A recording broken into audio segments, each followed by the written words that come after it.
Unaza e qytetit të Klosit e vënë në funksion për të kaluar mjetet e tonazhit të lartë që vijnë nga Bulqiza dhe Anasjelltas është pothuajse jashtë funksionit. Edhe pse ky problem është ngritur disa herë, pushteti lokal nuk ka dhënë një zgjidhje përfundimtare, e cila do të shmangte një herë mirë lëvizjen e mjeteve të tonazhit të lartë përmes qytetit. Banorët e zonës shprehen se ky është një problem i trashëguar në vite, i cili pengon jo pak lëvizjen e tyre. Mund të ketë 10 vjet apo 20 sa ka. Mi fjalë që është katastrofë. Shteti duhet marrë masën për këtë gjëra, por sot e vënë ty zgjerm kush. Ktu vet dimni ka plas balta për katron.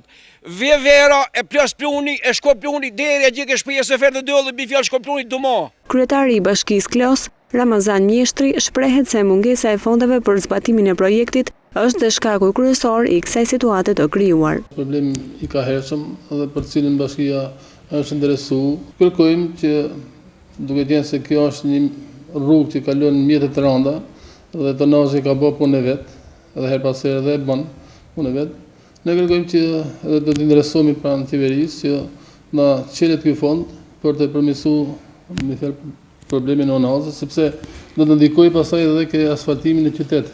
Në anën lindore të qytetit të Klosit, bashkia vendosi disa bordura betoni, të cilat nuk lejojnë lëvizjen e mjeteve të tonazhit të lartë në qytet. Por nëse unaza nuk do të funksionojë, bashkia është detyruar të lejojë qarkullimin e tyre brenda në qytet, duke shënuar jo pak anomali.